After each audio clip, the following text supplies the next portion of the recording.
जय हिंद, नमस्कार। एक बार फिर से आप सभी का स्वागत है आपके अपने चैनल वीके मैथ पर। तो आज का जो वीडियो है क्लास 10 की मैथ्स के लिए चैप्टर 3 का पार्ट 13 है, जिसमें हम इसकी एक्सरसाइज 3.3 है, इसका थर्ड क्वेश्चन सोल्व करने वाले हैं। इससे पहले के वीडियो में हमने थर्ड जो इसका क्वेश्चन है उसके 2 पॉइंट सोल्व किए हैं। इस वीडियो में हम इसका तीसरा पॉइंट सोल्व करेंगे। तो इससे पहले के वीडियो अगर आप देखना चाहते हैं तो यहाँ आई बटन पर आपको सभी वीडियो का लिंक मिल जाएगा, जहाँ पर एक प्लेलिस्ट दी गई है और सभी वीडियो आप स्टेप बाय स्टेप देख सकते हैं। चलिए आज के इस वीडियो को शुरू करते हैं। यहाँ पर हम इसके तीसरे क्वेश्चन का थर्ड पॉइंट लेते हैं और उसे हम सोल्व करते हैं। तो यहाँ पर जो इसका थर्ड क्वेश्चन है कुछ इस प्रकार से है। एक क्रिकेट टीम के कोच ने 7 बल्ले तथा 6 गेंदे 3,800 रुपए में खरीदी। बाद में उसने 3 बल्ले और 5 गेंदे 1,750 रुपए में खरीदी। प्रत्येक बल्ले तथा प्रत्येक गेंद का मूल्य ज्ञात कीजिए। यहाँ पर हमें प्रत्येक बल्ले और प्रत्येक गेंद का मूल्य ज्ञात करना है। क्वेश्चन का देखिए मेथड क्या रहने वाला है। यहाँ पर सबसे पहले तो हम मान लेंगे, माना कि एक बल्ले का मूल्य x रुपये और एक गेंद का मूल्य y रुपये। क्योंकि यहाँ पर हमें एक बल्ले और एक गेंद का मूल्य ज्ञात करना है तो पहले हम इन्हें मान लेते हैं। तो यहाँ पर हम लिखेंगे माना कि एक बल्ले का मूल्य, जो यहाँ पर दोस्तों x रुपये है। अब यहाँ पर हम एक गेंद का मूल्य भी मान लेते हैं। तो एक गेंद का मूल्य देखिए हम y मान लेते हैं। तो एक गेंद का मूल्य y रुपये, ठीक है। अब इसके बाद में देखिए क्वेश्चन के अकॉर्डिंग हम जो इसके इक्वेशन बनेंगे वो बनाएंगे। तो प्रश्नानुसार यहाँ पर हम लिखेंगे और पहली शर्त हम देखते हैं। पहली शर्त में हमें क्या दिया गया है। पहली शर्त के अनुसार हमें कहा गया है कि एक क्रिकेट टीम के कोच ने 7 बल्ले और 6 गेंदे 3,800 रुपए में खरीदी। तो यहाँ पर दोस्तों देखिए पहली शर्त से जब हम इक्वेशन बनाएंगे तो हमें ध्यान रखना है कि एक बल्ले का मूल्य हमने x रुपये माना है। तो 7 बल्ले का मूल्य कितना होगा, 7 का x से गुणा करा देंगे, 7x हो जाएगा। तो 7 बल्ले का मूल्य होगा 7x, ठीक है। इसके बाद में 6 गेंदे हैं तो एक गेंद का हमने y रुपये माना है, 6 गेंदों का कितना होगा, 6y रुपये होगा। और टोटल हमें दिया गया है 3,800 है। तो यहाँ पर देखिए 6 गेंद के लिए 6y मूल्य हो जाएगा और कुल मूल्य इनका है 3,800 रुपये। तो इसके बराबर हम लिख देंगे, ये हमारा समीकरण नंबर 1 हो जाएगा। इसी तरीके से यहाँ पर देखिए दूसरी शर्त हमें दी गई है।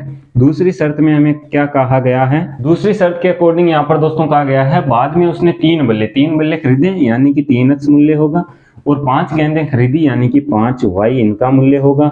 और इनका कुल मूल्य था मिला करके 1750 यानी कि 1,750 रुपए।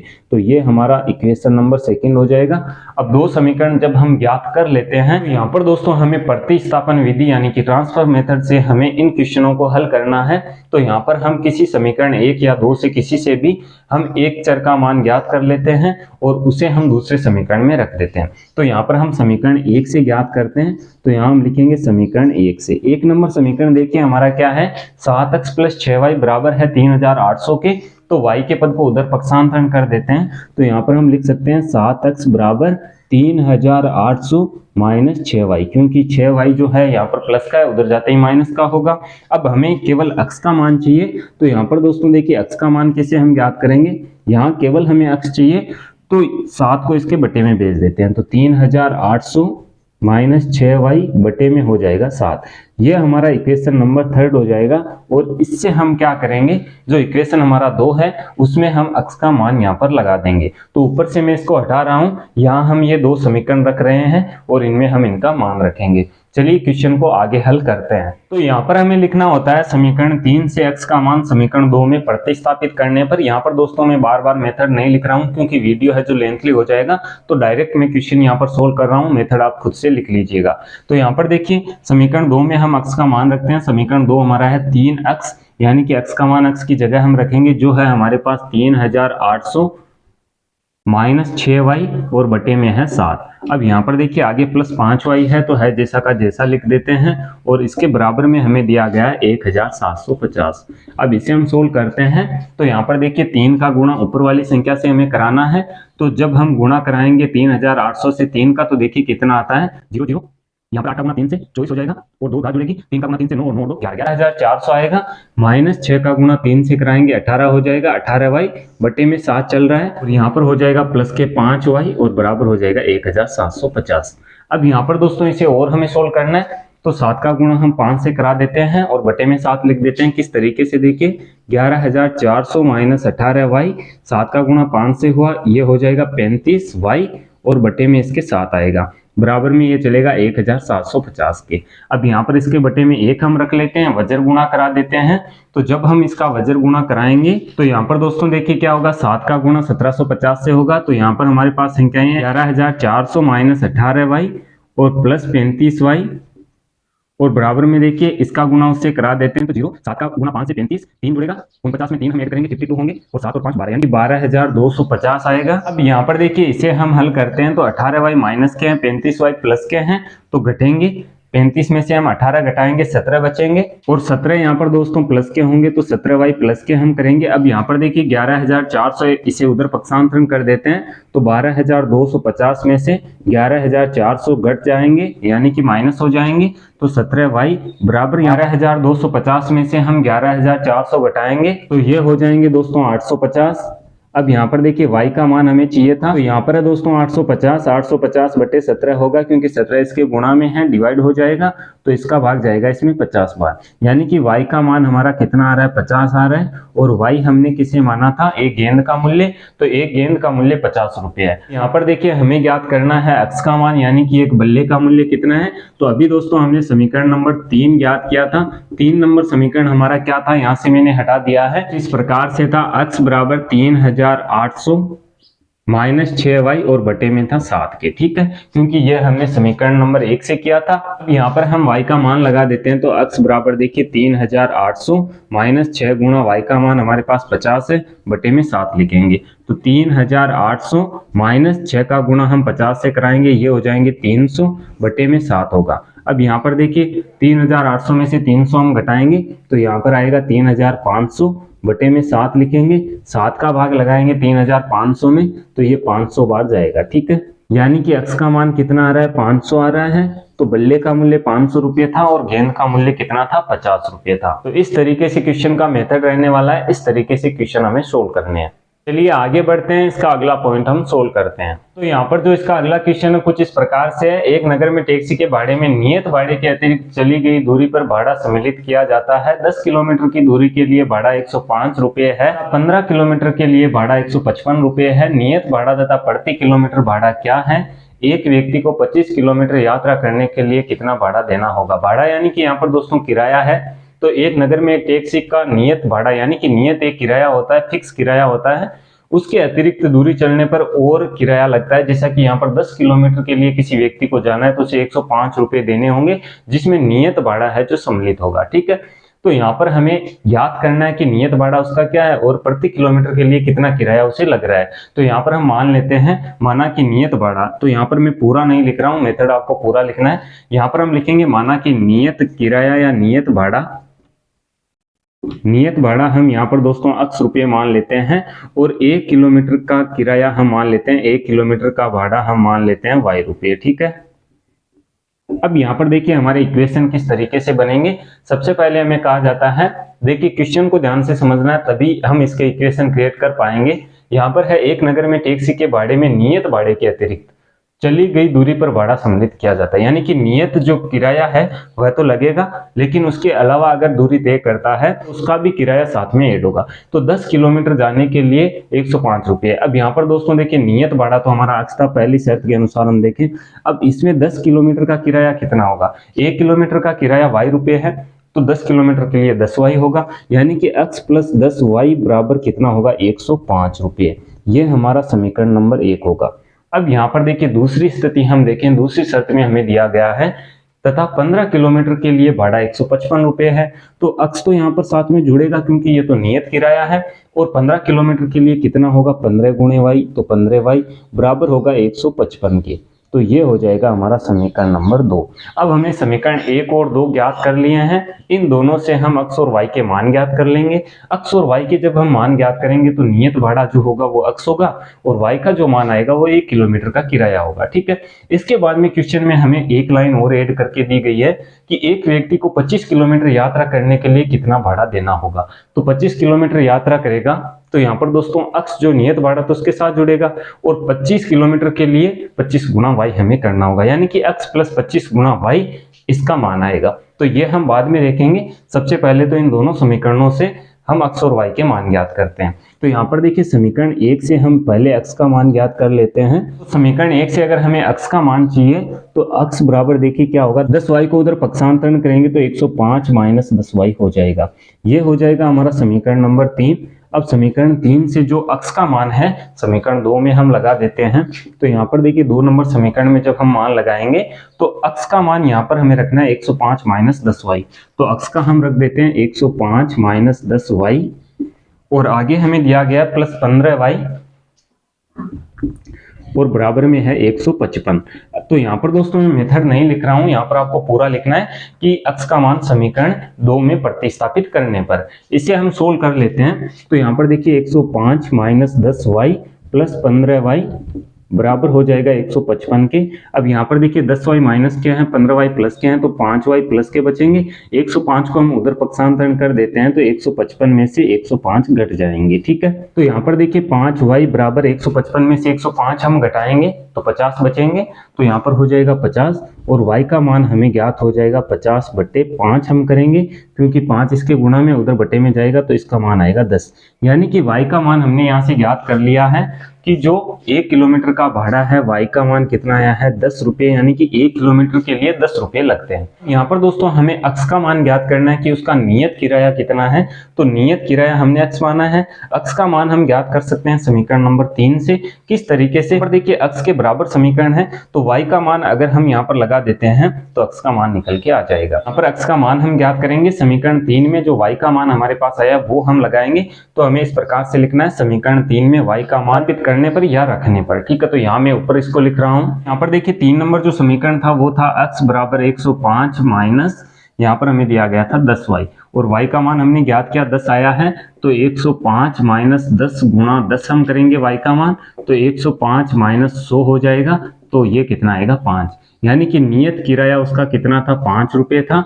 तो नियत किराया भी हमने ज्ञात कर लिया है 5 रुपये है। ठीक है, अब यहाँ पर दोस्तों देखिए हमें आगे पूछा गया था एक व्यक्ति को 25 किलोमीटर यात्रा करने के लिए कितना भाड़ा देना होगा। तो यहाँ पर देखिए हमें लिखना है 25 किलोमीटर यात्रा करने के लिए आने वाला किराया किस प्रकार से होगा। देखिए अक्स तो यहाँ पर नियत किराया जुड़ेगा, 25 किलोमीटर यात्रा करनी है तो 25 गुणा y हमें करना होगा, क्योंकि 1 किलोमीटर के लिए 10 रुपये चार्ज किया जाता है या y रुपये चार्ज किया जाता है। तो 25 के लिए कितना होगा, 25 गुणा y हम करेंगे। अब दोनों के मान हम लगा देते हैं। तो अक्स का मान देखिए यहाँ पर 5 है प्लस 25 गुणा हम यहाँ पर करेंगे 10। इन्हें हम सरल कर लेते हैं तो 5 प्लस 25 का गुणा 10 से कराएंगे 250 हो जाएगा। 250 में 5 ऐड करेंगे कितना हो जाएगा 255 रुपये। तो 255 रुपये उस व्यक्ति को भाड़ा देना होगा अगर उसे 25 किलोमीटर की यात्रा करनी है। तो इस प्रकार से इस क्वेश्चन का मेथड है, इस तरीके से हम क्वेश्चन सोल्व करेंगे। चलिए आगे बढ़ते हैं, इसका अगला पॉइंट हम सोल्व करते हैं। तो यहाँ पर जो अगला क्वेश्चन है कुछ इस प्रकार से है, यदि किसी भिन्न के अंश और हर दोनों में 2 जोड़ दिया जाए तो वह 9/11 हो जाती है। यदि अंश और हर दोनों में 3 जोड़ दिया जाए तो वह 5/6 हो जाती है। वह भिन्न ज्ञात कीजिए। तो यहाँ पर दोस्तों भिन्न जो होती है फ्रैक्शन होती है जिसमें नोमिनेटर डिनोमिनेटर दोनों होते हैं। तो यहाँ पर इसके जो अंश और हर वो हम मान लेते हैं। यहाँ पर हम लिखेंगे माना कि भिन्न के अंश x तथा हर y है। तो यहाँ पर हम लिख देते हैं माना कि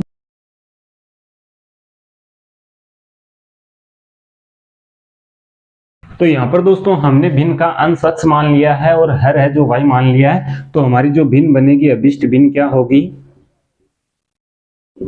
अभिष्ट भिन्न लिखने के लिए हम x को ऊपर लिखेंगे y को नीचे लिखेंगे। तो ये हमारी भिन्न होगी x/y। ठीक है, अब यहाँ पर हमें क्वेश्चन में देखिए क्या शर्तें दी गई है उसके अकॉर्डिंग इसके इक्वेशन क्रिएट करने हैं। तो प्रश्नानुसार देखिए पहली शर्त हम देखते हैं। पहली शर्त में हमें दिया गया है किसी भिन्न के अंश और हर दोनों में 2 जोड़ दिया जाए। तो भिन्न हमारे पास है देखिए x/y और अंश है इसका x और y है हर, दोनों में 2 हम जोड़ देते हैं। तो यहाँ पर देखिए क्या आएगा, जोड़ दिया जाए तो वह 9/11 हो जाती है, मतलब कि इसका जो मान है वो कितना हो जाएगा 9/11। ये हमारी पहली शर्त है जिसके अकॉर्डिंग हमने जो क्वेश्चन में कहा गया था उसी तरीके से किया है। इसे हम सोल्व कर लेते हैं, समीकरण इसका यहीं पर ज्ञात कर लेते हैं। तो यहाँ पर देखिए 11 का गुणा हमें x+2 से कराना होगा, 9 का गुणा हमें y+2 से कराना होगा। तो इसका जब गुणा इससे कराएंगे 11x+22 हो जाएगा और यहाँ पर इसका गुणा कराएंगे 9 से तो 9y+18 हो जाएगा। ये हम इसका वज्र गुणा कराते हैं जिसे क्रॉस मल्टीप्लिकेशन कहते हैं। अब यहाँ पर दोस्तों देखिए 9y को हम इधर लेके आते हैं तो 11x माइनस 9y हो जाएगा। बराबर में देखिए 22 को उधर ले जाते हैं तो 22 है जो माइनस के होंगे और 18 में से 22 घटेंगे तो माइनस के कितने आएंगे, 4 आएंगे। ये हमारा इक्वेशन नंबर फर्स्ट होगा। अब इसी तरीके से देखिए दूसरी शर्त हम देखते हैं तो दूसरी शर्त में हमें क्या दिया गया है, दूसरी शर्त में हमें कहा गया है यदि अंश और हर दोनों में 3 जोड़ दिया जाए तो वह 5/6 हो जाती है। तो अंश और हर देखिए क्या है, x/y है, दोनों में हम 3 ऐड कर देते हैं तो यहाँ पर भिन्न है जो क्या बनेगी, 5/6 बनेगी। तो यहाँ पर हम लिख देते हैं 5/6। इसका भी हम वज्र गुणा तिरछा गुणा करा देते हैं तो 6 का गुणा x + 3 से होगा तो ये हो जाएगा 6x + 3 का गुणा 6 से 18 और y + 3 का गुणा 5 से होगा तो ये हो जाएगा 5y + 15। ठीक है। अब यहाँ पर देखिए इसे भी हम सोल्व कर लेते हैं तो y के पद को इधर लेके आते हैं तो 6x माइनस के 5y, 18 को उधर ले जाते हैं तो 15 में से 18 घटेंगे यानी कि माइनस के 3 बचेंगे।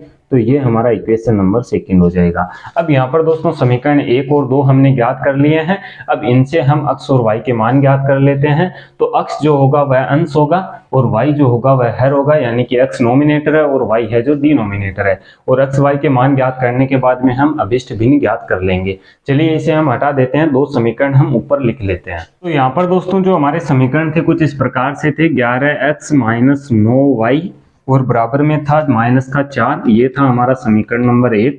और 2 नंबर समीकरण हमारा है 6x माइनस 5y और बराबर है माइनस के 3। तो इस तरीके से हमने दोनों समीकरण लिख दिए हैं। अब समीकरण 1 या 2 से आप किसी एक चर का मान ज्ञात करेंगे, उसे दूसरे समीकरण में प्रतिस्थापित करेंगे। तो चलिए पहले समीकरण से ही हम ज्ञात कर लेते हैं। तो यहाँ हम लिखेंगे समीकरण 1 से।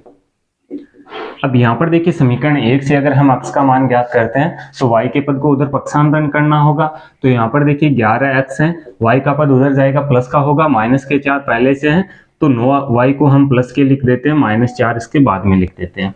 अब यहाँ पर देखिए x का मान हमें चाहिए तो 9y माइनस के 4 बटे, यहाँ पर 11 गुणा में है इसके बटे में चला जाएगा। ये हमारा समीकरण नंबर 3 हो जाएगा। ठीक है।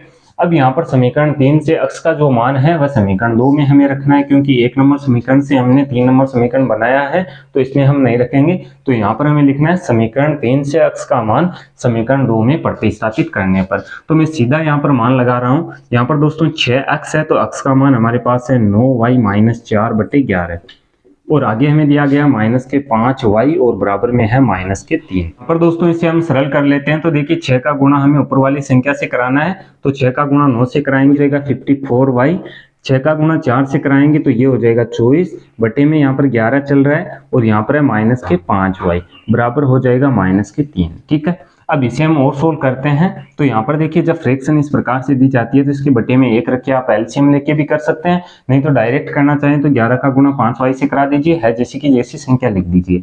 तो यहाँ पर देखिए 54y यानी कि 54y है, माइनस के 24 है, 11 का गुणा 5y से कितना हो जाएगा 55y और बटे में हम रख देंगे इसके 11 और बराबर हो जाएगा माइनस के 3। अब यहाँ पर देखिए माइनस के 3 से 11 का गुणा होगा क्योंकि इसके बटे में है तो इसके बटे में 1 हम रख लेते हैं, वज्र गुणा करा देते हैं। यहाँ पर इसे पहले ही सरल कर लेते हैं। देखिए 54y है, माइनस के 55y है तो माइनस का y बचेगा तो यहाँ पर हम लिखेंगे माइनस का y। ठीक है। माइनस के 24 पहले से हैं तो माइनस के 24 इसके आगे हम लिख देते हैं। बराबर में देखिए क्या होगा, 11 का गुणा -3 से होगा तो ये हो जाएंगे माइनस के 33। ठीक है। अब यहाँ पर देखिए माइनस के y चल रहा है, 24 को हम उधर पक्षांतरण कर देते हैं तो माइनस के 33 और 24 है जो हो जाएंगे प्लस के। अब यहाँ पर देखिए 33 जो है माइनस के हैं, 24 प्लस के हैं, घटेंगे तो माइनस के कितने बचेंगे, 9 बचेंगे। ठीक है। और माइनस के y इधर है, इससे हम माइनस को घटा देंगे यानी कि y का मान कितना आएगा, 9 आएगा। ठीक है। तो इस तरीके से y का मान हमने ज्ञात कर लिया और y हमारा था डिनोमिनेटर, यानी कि जो फ्रैक्शन हमारी बनी थी x बटे y तो ये डिनोमिनेटर था तो इसका मान तो हमने 9 ज्ञात कर लिया है। x का मान और हमें ज्ञात करना है तो x का मान ज्ञात करने के लिए जो y का मान आया इसे समीकरण 3 में हम रख देते हैं।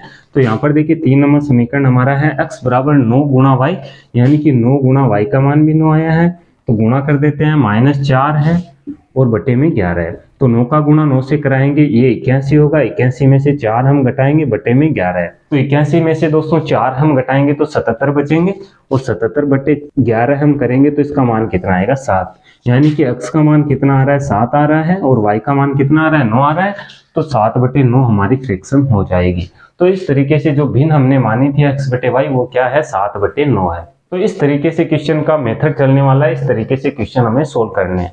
चलिए आगे बढ़ते हैं, इसका एक पॉइंट और हम सोल्व करते हैं। तो जो इसका अगला क्वेश्चन है मैं बोल के आपको बता देता हूं और उसे हम सोल्व करते हैं, क्योंकि पूरा स्क्रीन पर हमारा क्वेश्चन है जो एक साथ में सोल्व हो जाएगा। क्वेश्चन कुछ इस प्रकार से है कि 5 वर्ष बाद जेकब की आयु उसके पुत्र की आयु की 3 गुनी हो जाएगी। 5 वर्ष पूर्व जेकब की आयु उसके पुत्र की आयु की 7 गुनी थी, उसकी वर्तमान आयु क्या है। तो दोनों की आयु हम यहाँ पर मान लेते हैं, माना कि जेकब की वर्तमान आयु, यहाँ पर वर्तमान आयु हम मान के चलेंगे, तो वर्तमान आयु हम जेकब की मान लेते हैं। जेकब की यहाँ पर दोस्तों हम आयु मान लेते हैं x वर्ष है, और उसके जो पुत्र है उसकी आयु हम मान लेते हैं, पुत्र की आयु y वर्ष है। ठीक है, अब क्वेश्चन में हमें कहा जाता है, पहली शर्त के अनुसार हम देखें तो पहली शर्त में हमें कहा गया है कि 5 वर्ष बाद, तो यहाँ पर हम जेकब की आयु लेते हैं, यहाँ पर हम इसके पुत्र की आयु लेते हैं। 5 वर्ष बाद की बात हो रही है तो दोनों में 5-5 वर्ष ऐड हम कर देंगे तो 5 साल आगे की बात होगी, क्योंकि x और y वर्तमान आयु है। अब यहाँ पर हमें कहा जाता है कि 5 वर्ष बाद जेकब की जो आयु है उसके पुत्र की आयु की 3 गुनी हो जाती है। तो पुत्र की आयु y + 5 है, तो इसे हम 3 से गुणा करा देते हैं, तो किसकी आयु आएगी, जेकब की आयु आएगी। अब इसे हम सोल्व कर लेते हैं, तो यहाँ पर देखिए x + 5 है, 3 का गुणा y से कराएंगे, 3y प्लस कितना हो जाएगा 15। इसे और सोल्व करते हैं तो x y के पद को इधर लेके आते हैं, -3y होगा, और 15 वहां पहले से हैं, 5 माइनस हो जाएंगे क्योंकि उधर पक्षांतरण करेंगे। तो x - 3y बराबर कितना होगा, 15 में से 5 घटेंगे 10, ये हमारा इक्वेशन नंबर फर्स्ट हो जाएगा। तो ये हमारी पहली शर्त थी। अब यहाँ पर दोस्तों दूसरी शर्त में देखिए क्या कहा गया है। दूसरी शर्त में हमें कहा गया है कि 5 वर्ष पहले जेकब की आयु उसके पुत्र की आयु की 7 गुनी थी। तो 5 वर्ष पहले हम चलेंगे, यहाँ पर जेकब की आयु लिख देते हैं, यहाँ पर इसके पुत्र की आयु लिख देते हैं। तो 5 वर्ष पहले यानी कि 5 साल माइनस करना होगा, और 5 साल पहले क्या था कि जो जेकब की आयु थी उसके पुत्र की आयु की 7 गुनी थी, तो पुत्र की आयु y - 5 थी, इसका हम कितना गुना कर देते हैं, 7 गुना कर देते हैं, तो यहाँ पर जेकब की आयु आ जाएगी। अब यहाँ पर इसे हम सोल्व कर लेते हैं, तो यहाँ पर देखिए x - 5 होगा, 7 का गुणा y से 7y का गुणा 5 से कराएंगे 35 हो जाएगा। अब यहाँ पर दोस्तों x है तो y का पद इधर लेके आएंगे, माइनस के 7y और 5 को उधर ले जाएंगे, तो ये होंगे दोस्तों प्लस के, और 35 यहाँ पर देखिए माइनस के हैं, प्लस के 5 घटेंगे तो माइनस के कितने बचेंगे, 30 बचेंगे। ये हो जाएगा इक्वेशन नंबर सेकेंड। अब इक्वेशन फर्स्ट से हम x का मान ज्ञात कर लेते हैं, तो x बराबर देखिए 10, y के पद को उधर भेजते हैं, प्लस 3y हो जाएगा, ये समीकरण हमारा 3 आएगा।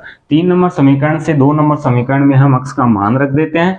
तो यहाँ पर दोस्तों देखिए x का जो मान है वह है 10 + 3y, तो यहाँ पर मैं मान रख रहा हूँ 10 + 3y, x की जगह मैंने रखा। यहाँ पर देखिए माइनस के 7y है, बराबर है माइनस के 30। यहाँ पर देखिए इसे हम सरल करते हैं, तो प्लस के 3y है, माइनस के 7y है, तो माइनस के 4y बचेंगे। यहाँ पर 10 को उधर पक्षांतरण कर देते हैं, तो माइनस के 30 है, और 10 भी किसके हो जाएंगे, माइनस के। अब यहाँ पर देखिए माइनस के 4y, माइनस के 30 और माइनस के 10 जब ऐड होंगे तो ये हो जाएंगे माइनस के 40। माइनस से माइनस को हम हटा देते हैं। y का मान यहाँ पर देखिए कितना आ रहा है, 4 का भाग 40 में लगाएंगे 10 बार जाएगा, यानी कि y का मान 10 आया है। और y हमने किसको माना था, y हमने इसके पुत्र की आयु मानी थी, तो पुत्र की आयु है 10 वर्ष। ठीक है, अब हमें ज्ञात करनी है जेकब की आयु, तो यहाँ पर देखिए y का मान यहाँ पर हम लगा देते हैं समीकरण 3 में, तो 10 + 3 गुणा y का मान 10 हो जाएगा, तो 30 + 10 कितना होगा, 40 हो जाएगा, यानी कि जेकब की आयु कितनी थी, जेकब की आयु यहाँ पर थी दोस्तों 40 वर्ष। इस प्रकार से क्वेश्चन का मेथड रहने वाला है, इसी तरीके से क्वेश्चन हमें सोल्व करने हैं। उम्मीद करता हूँ कि आज का ये वीडियो आपको पसंद आया होगा। अगर ये वीडियो आपको पसंद आया तो वीडियो को लाइक और शेयर जरूर कीजिएगा। आगे आने वाले वीडियो देखने के लिए आप इस चैनल को सब्सक्राइब कर सकते हैं। सब्सक्राइब करने के बाद में बेल के आइकन को जरूर प्रेस करें, ताकि आगे आने वाले वीडियो के नोटिफिकेशन आपको मिलते रहें। मैं मिलता हूँ आपसे इसी की नेक्स्ट वीडियो में, तब तक के लिए जय हिंद, जय भारत, वंदे मातरम।